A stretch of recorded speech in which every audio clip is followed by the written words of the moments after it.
Good afternoon, everyone, and welcome to your state capitol. We're here today to celebrate a truly amazing milestone. After years of challenges and struggle, we are seeing what real hope looks like in the Commonwealth's fight against the scourge of addiction.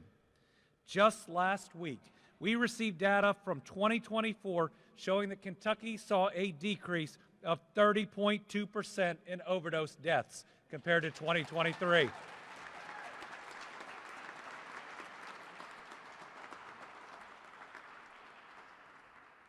It is hard to understate what a decrease of this size means. I remember last year when we had reported a 9.8% decrease compared to the previous year, and the type of hope that that had created, and how in 2022 there was a decrease of 2.5% from 2021, making Kentucky one of the only states that's now seen 3 years of decreases in a row.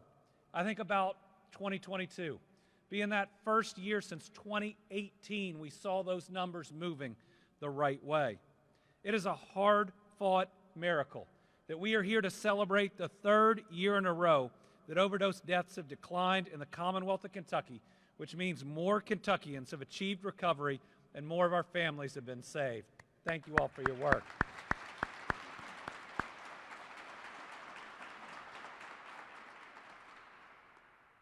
However, today's celebration doesn't come without real pain. According to the 2024 overdose fatality report, we still lost 1,410 Kentuckians last year to a drug overdose. That is 1,410 too many. It is 1,410 children of God, somebody's kids, somebody's parents, somebody's brothers or sisters or friends that were taken from us far too soon. These are all children of God, missed by their friends, families, and their communities. Two drugs in particular continue to be the most prevalent, contributing to deadly overdoses in the state. Fentanyl was present in 62.3% of overdoses, while methamphetamine was present in 50.8% of overdose deaths. Today, we also have another sign of hope, because I remember last year being here to celebrate an almost 10% decrease overall, but our African American population had actually seen an increase. Well, we can now report that in 2024, we saw a 37.3% decrease in our African American populations for drug overdoses.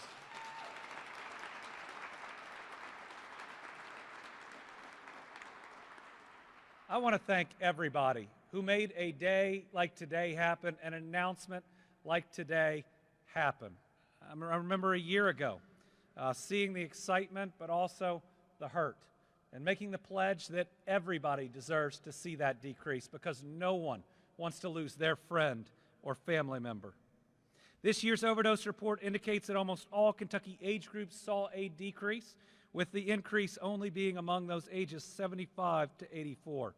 So today I'm thankful that more Kentuckians are alive and in recovery, that we still mourn the loss and rededicate ourselves to doing even more in their honor. We'll never stop working to bring those facing addiction into recovery.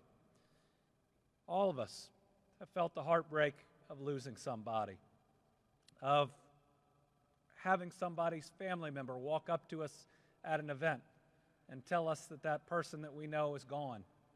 Having the wind knocked out of you, seeing the pain in that individual's eyes, and I know we're all desperate for a future where this doesn't happen to any family and none of us ever have to hear that news.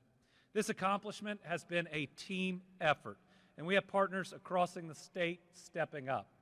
We have a lot of people in the rotunda today that work in treatment and in recovery, and for you, we are so grateful.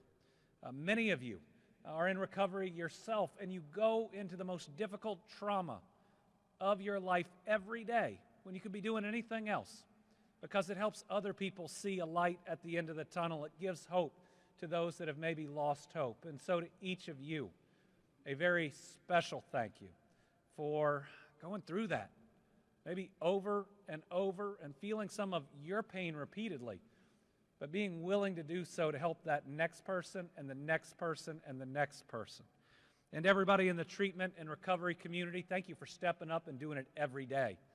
No matter how tired yesterday was, you show up and you give it your best, knowing that somebody out there needs you today more than they've ever needed anyone. And I also want to thank every brave Kentuckian that's asked for help. We wouldn't be here if we didn't have the stigma having been reduced over the last years, and without people willing to say, now is the time and I'm ready for help. I'm proud of everybody in this rotunda, from government to the nonprofit sector, that has made sure that cost is no longer a barrier to treatment and recovery. If you ask for help, we can get you help anywhere in the Commonwealth of Kentucky.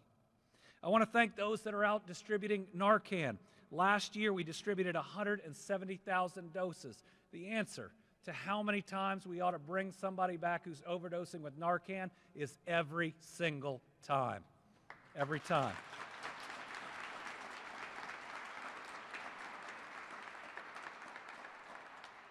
Thank you to everybody who works at our 84 syringe exchange program sites. They work. That's not politics, it's a fact.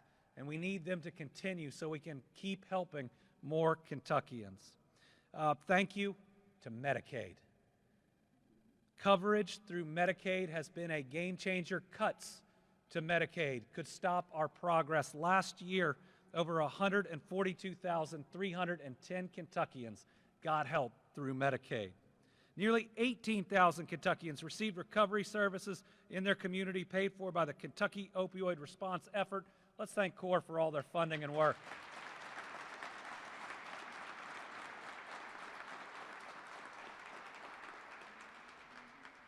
"19 Kentuckians sought treatment through the Kentucky State Police Angel Initiative."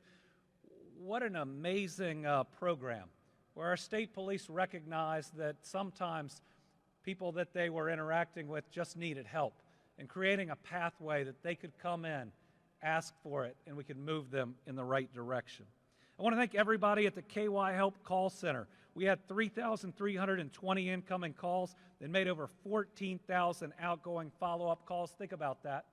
For 3,300 calls coming in, more than 14,000 were made in response to support those individuals. And we now have 21 counties certified as recovery-ready communities. Let's get to 120 in the next couple of years.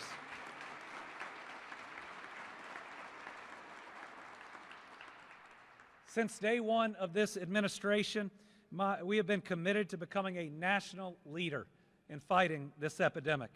Here in Kentucky, we believe in second chances. Helping people get back on their feet is a win-win. It helps our economy. It helps families. It's the right thing to do. We recently announced that Kentucky secured another record low recidivism rate, meaning these services that we're providing in our jails and in our prisons, and providing reentry services to provide a skill, help people secure a job, is supporting more Kentuckians than ever before.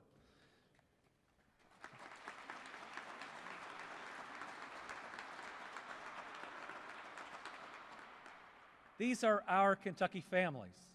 Regardless of what somebody's been through, tomorrow is a chance for that better life. And when we are smart, and when we are kind, and when we put these type of programs into effect and we work them and we work them and we work them, knowing that some of you have waited to see numbers like this, a decrease like this for decades, I'm just so proud of your work fighting for the inches that became the feet, that became the miles of progress that you can now see. We want to make sure that every family can build their new Kentucky home, provide that opportunity for their kids, and that we can heal families while we're healing individuals. It's important today that we continue to message that if you or someone you know is fighting addiction, today's celebration shows that there is hope, and treatment and recovery work. You'll find no judgment when seeking treatment. In fact, we'll be really proud of you. You'll be met with love and compassion.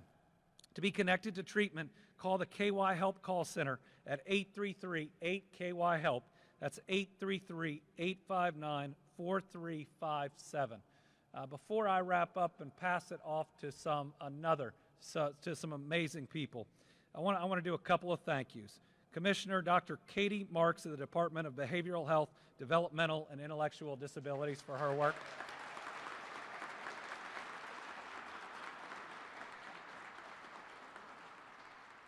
We got this overdose report a little bit early to help reinvigorate our battle against addiction, thanks to Megan Steele and Laura Daniel with the Kentucky Injury Prevention and Research Center.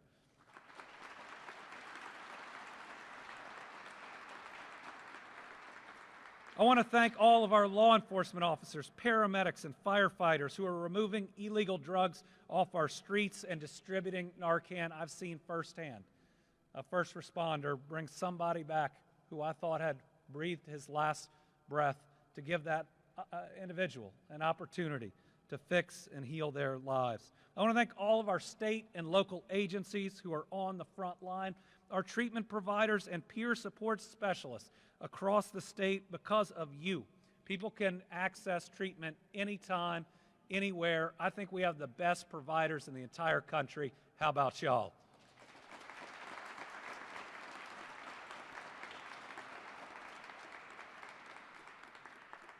And once again, I want to thank everyone who asked for help this year or the year before, whether it's your first, second, or 10th time seeking treatment. As long as you're trying, we're proud of you. We're here for you. We know the next time has that much better chance of being successful. We're going to show up again and again, day after day, until we ultimately end this epidemic. It arose in our lifetime, and I will not sit by and let it continue into my kids and eventually their kids' lifetime. It is our responsibility to leave a better world for the next generation. And thank you to everybody in this room that we can now see that this is possible. So let's keep going. Next year, let's try to make it just as big, and the year after that, and the year after that, because so many people are counting on us. To continue this work, today I'm signing the fiscal year 2026 Drug Interdiction and Counter-Drug Activities Plan. This is the plan that supports the Kentucky State Police and the Kentucky National Guard, as well as our federal and local partners in destroying the supply of illicit drugs in our communities. These folks work hard. During the 2024 fiscal year, they seized more pounds of fentanyl, meth, cocaine, and heroin compared to the prior year, and they also made more arrests. I'm proud of the work that you all are doing.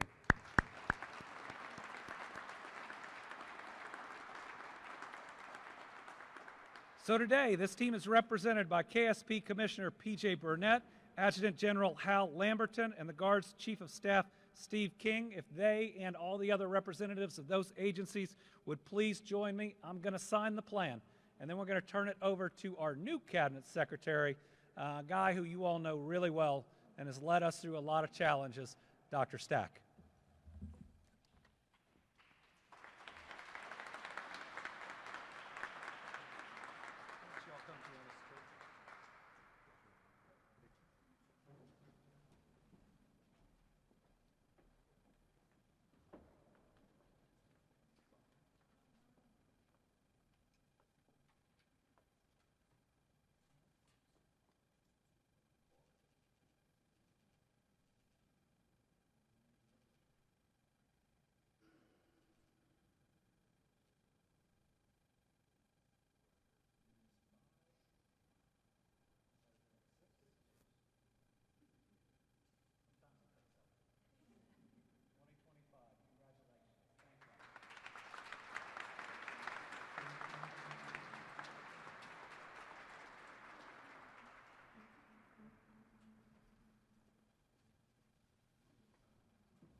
Thank you, Governor.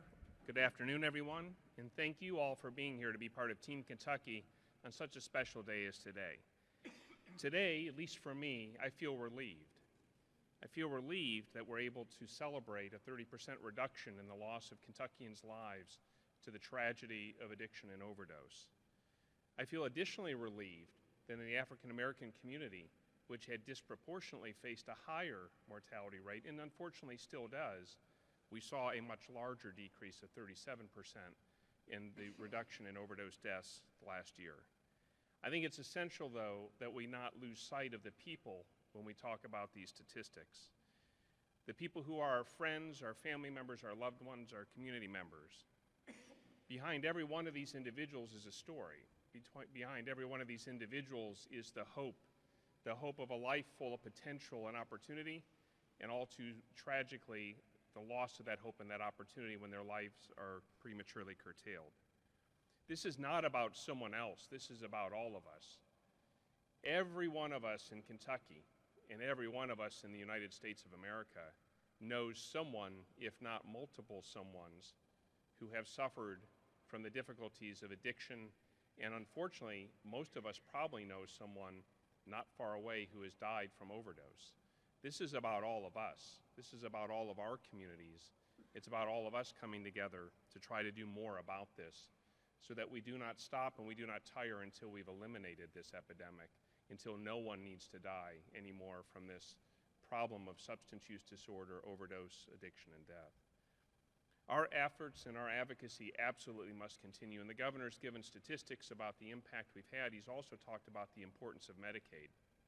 Folks, without the resources that have been provided to make Narcan available, to make fentanyl test strips available, to promote harm reduction, to enable those 84 syringe exchange programs, which really are much more than just that. They're full, comprehensive harm reduction programs that help identify people in need and help get them to services and supports that enable them to get on a road to recovery. Without the supports of Medicaid and the other public health agencies federally and at the state level that support this work, those things won't be able to continue. With the Narcan that we've distributed, that has saved lives. That undeniably has saved lives. It needs to continue. So your advocacy and your efforts and your outreach have never been more important than they are now, so that next year we can stand here again and announce yet another 30% or more reduction in deaths related to overdose. So at a time when our society seems too sadly and irretrievably committed to tearing itself apart, I think what we have seen here is our power when we come together. The things we can accomplish when we work together, when we don't divide ourselves, but we find what brings us in common and support our communities and support each other. And so I want to encourage us today that as we stand here in gratitude and in relief at announcing a 30% reduction in our overdose deaths, that we acknowledge and that we recommit that our work is not yet done. I want to ask each and every one of you, I think sometimes when we talk about this stuff, we think about folks like governors or secretaries or law enforcement doing things that are heroic. The most heroic thing is what each of us decide to do in our daily actions. It's how we treat each other. So in a world full of negativity and in a world full of division, please do not lose sight of your ability, your power to turn that story around, to make that narrative one of celebration and one of positivity. So please, I encourage us all as we recommit to ending the opioid epidemic, to ending the scourge of death related to overdose, that we commit to treating with each other with kindness and with caring and with compassion. Because if we do those things, then every Kentuckian truly can reach their full potential, and all of us can live in communities that thrive. So thank you very much.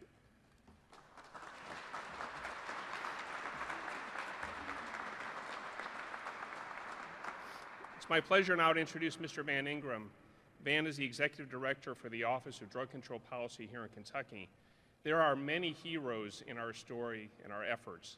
Van is certainly one of them. His commitment over an extended period of time in being tireless about treating this as a medical problem, as a health and a public health problem, not first and foremost as a problem of punishing people, but of supporting people and helping them on a path to recovery. His commitment and his unrelenting efforts in this area have been invaluable to our success. So, Van?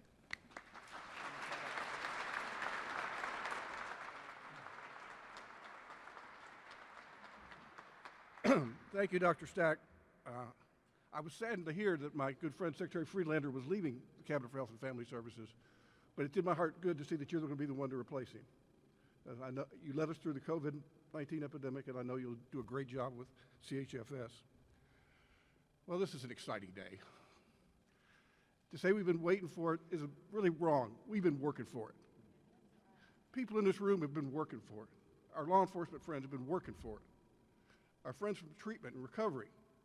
We've all put our head down and tried to get here. I've been in this office, later this year will be 21 years. Drug overdoses didn't ever go down until 2018, where they went down 15%. Then COVID came, and fentanyl came. And it just seemed like this is just devastating. What are we going to do? Well, we put our heads down and we all went to work, didn't we? And now for the third year in a row, there's less families that have to suffer through 500 fewer families in 2024 than in 2023 had an empty seat at the table. That's something to celebrate. But we don't declare victory. We got a long way to go. 1,400 people still have that loss. 1,400 families had that loss. So we got lots to do. I do want to thank a few people. The Kentucky Injury Prevention Research Center, not only do they put this report together with our help, they meet with us on a monthly basis with myself and public health and behavioral health. They keep us up to date on what's happening at all times with this opioid epidemic. So it's not just a once-a-year commitment from KIPRIC. We meet with them at least once a month. The Office of the Medical Examiner also helps quite a bit, as well as the Office of Vital Statistics. So we want to thank all those folks.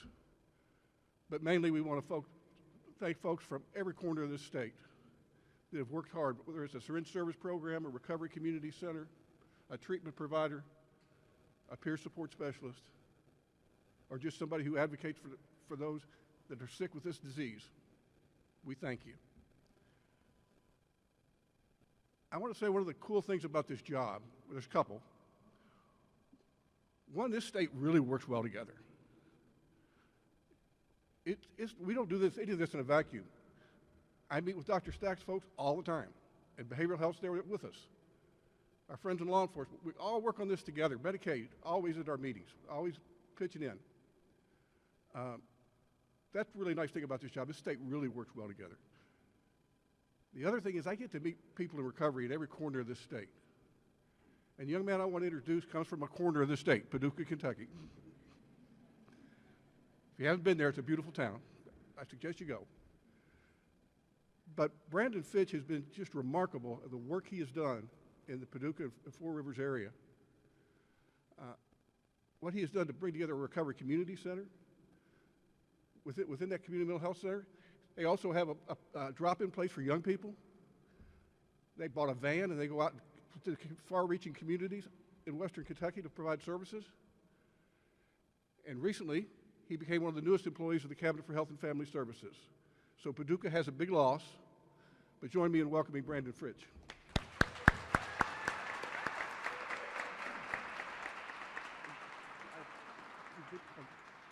Before I do that, I should have looked at my notes. We got a short video we want to show you, and we want you to see just how easy it is to find treatment resources in this state. The folks that work at 8338 KY Help Operation Unite runs that program for us. They do a tremendous job, and I want you to see just a little bit of what they do. So anyone needing resources for substance misuse should reach out to the Kentucky Help Statewide Call Center.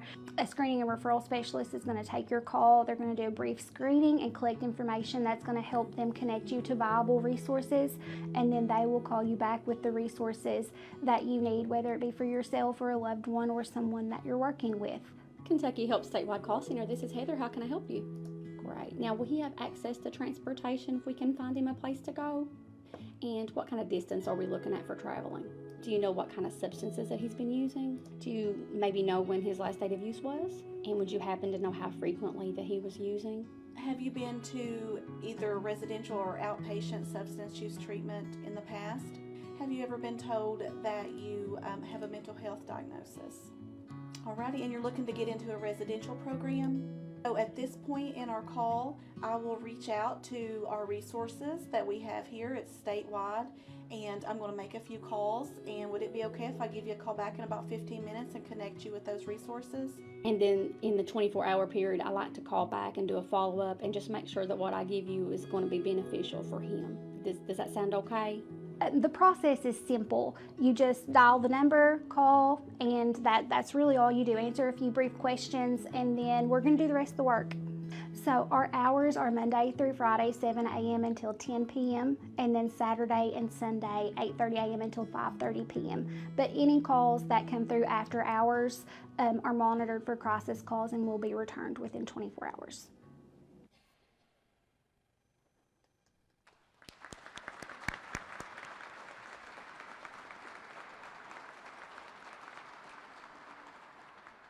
We're very blessed in this state to have two programs, FindHelpNowKY.org,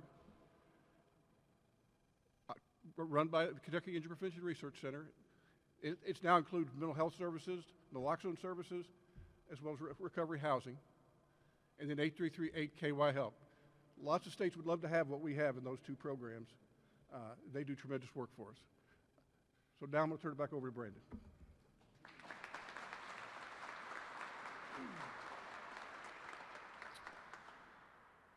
Thank you, Van. He already mentioned that I am a brand new member of the Cabinet of Health and Family Services, but I want to say the most important thing for me to say today is my name is Brandon, and I'm a person in long-term recovery.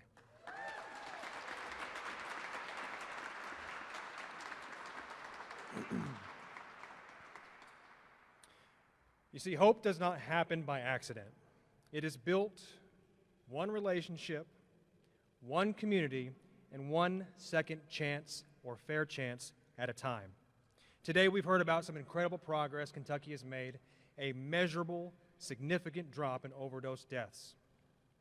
These numbers represent real people, individuals, and families who get to live today. They're healing and building better futures because of Kentucky's commitment to recovery.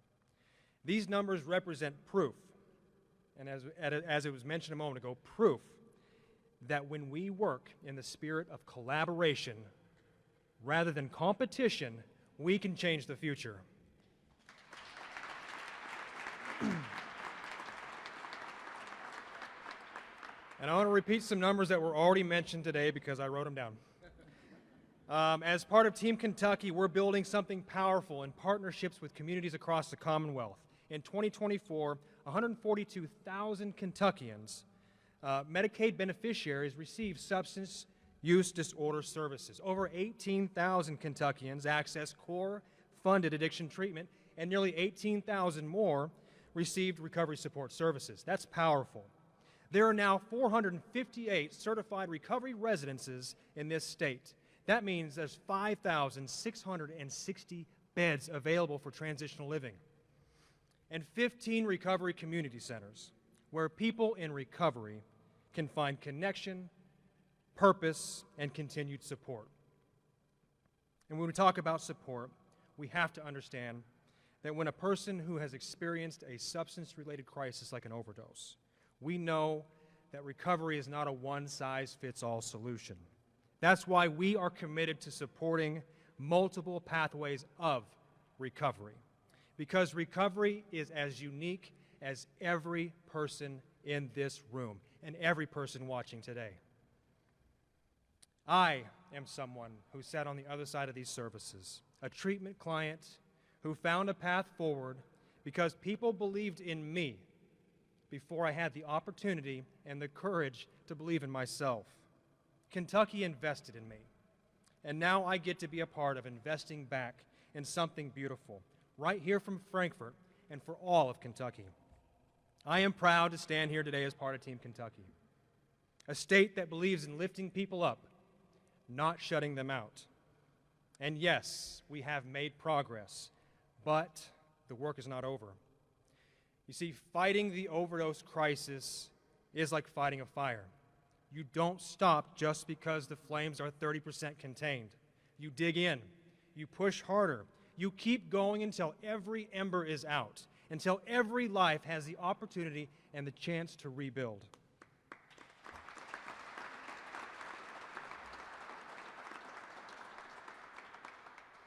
We still have people struggling, families hurting, and we still have a lot of work to do. But today we can say without a doubt, recovery is not a dream, it is a reality. And I get it. I know from personal experience Addiction is frustrating, it's irrational, and it is scary to ask for help. But if you need proof, look at me. If you need proof, look at our next speaker, or the thousands and thousands of Kentuckians across the state that are in recovery today, and ask yourself this: if they can do it, why can't I? Why can't I? If you're struggling, hear this: you are seen, you are valued, and you are not alone. Hope is here. Recovery has never been more possible or more accessible than it is today. I'm here to tell you that recovery is not rare, it's real, and it's happening right here in Kentucky. Thank you.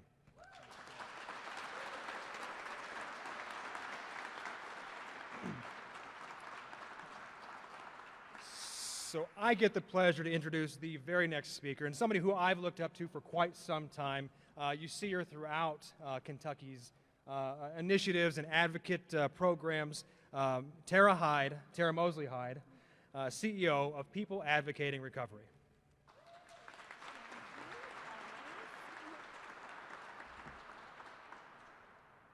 How do I follow that? Thank you, Brandon. And I mean, everyone here, I'm so grateful.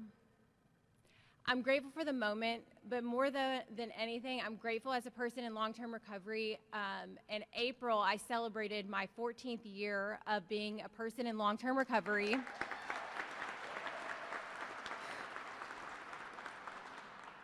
And it is incredible to me to see what has transpired over the last 14 years, to see where we are today, to see how we came up over the last couple of years and have collaborated, have spoken up, have worked together, have came up out of the shadows for my people in the recovery community and have spoken out. Because that is hard. It is hard to talk about something so personal and so deep. And for a lot of folks, very traumatizing. And then for my families and my allies, something so personal and so traumatizing to talk about those things. But it's important. And this is why. This is our why today. The moments like today. Because if it wasn't for those stories, if it wasn't for that resilience, and if it wasn't for those tough conversations, we wouldn't be here. Because these folks here sitting on this panel didn't know. They didn't know the things that people in recovery needed. They didn't know the things that family members needed. They didn't know the things that our communities needed. And we have to be the ones that continue to talk about the things that we need. Because still, we have to work together.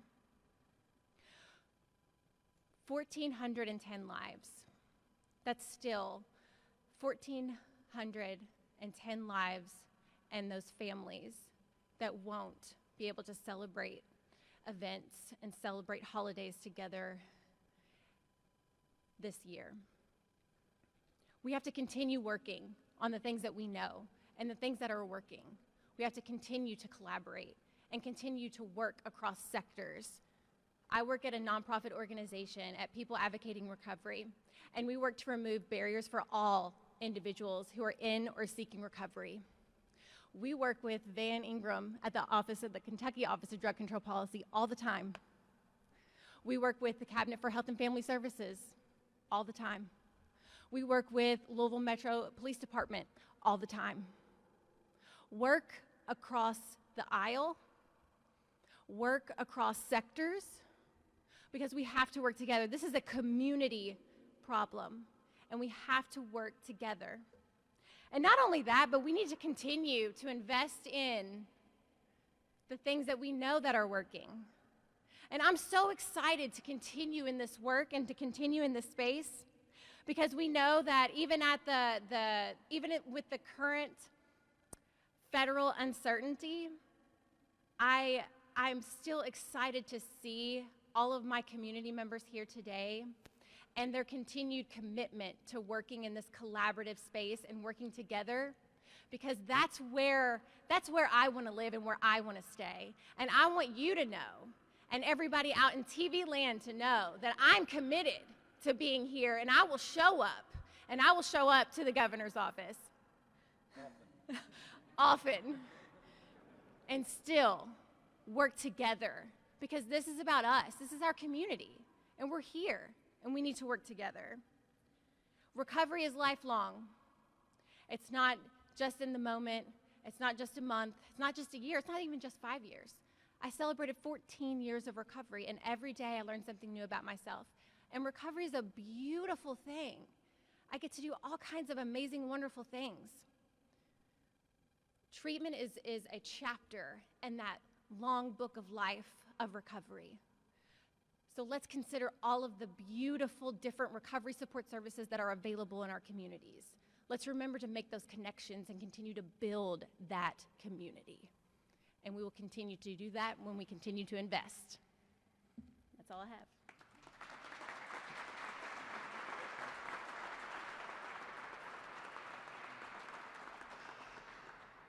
So today we celebrate this 30+% decrease in overdose deaths, but never forget that there are so many others out there that need our help.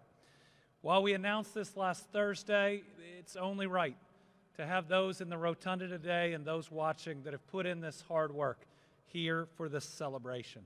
So we'll answer a few questions from the media on this topic, and then we'll open up, because I know a number of our speakers here, as well as those that work in treatment, recovery, and law enforcement, will be available to directly answer your questions one-on-one.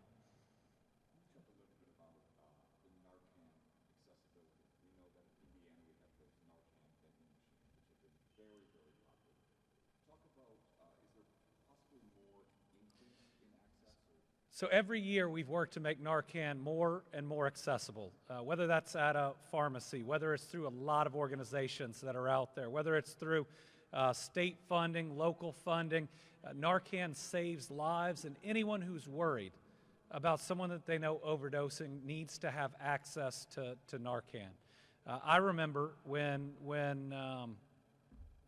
I pulled an overdosing man from a car as Attorney General, and watching him stop breathing and not having access to Narcan, what it meant to me, and how we outfitted all of our investigators in the next week. And I think it was 3 days after that, someone had to use their Narcan to someone overdosing in a McDonald's drive-thru at 9 o'clock in the morning.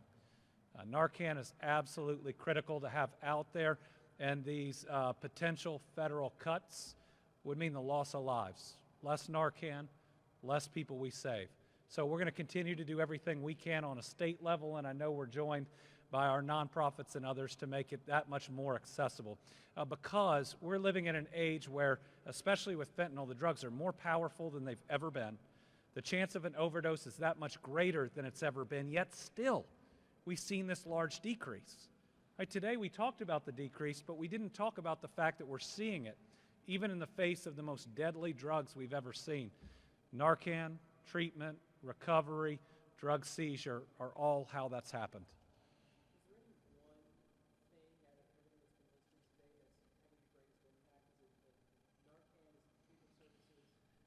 So I don't want to take away anybody's efforts in getting here today. What law enforcement has done is so incredible. What Narcan does is incredible. But I believe a huge turning point in our battle against this opioid epidemic was getting it eligible for Medicaid coverage. For Medicaid being there to be able to put the dollars behind these providers to grow, to have more peer support specialists, to have more types of treatment and longer recovery services. I believe that was a game changer. That's why I believe the most serious and significant threat to the progress we've made would be significant cuts to Medicaid from the federal government. They should not do it. It would gut rural health care as a whole, but it would also significantly impact addiction services that are needed. Okay, thank you all very much.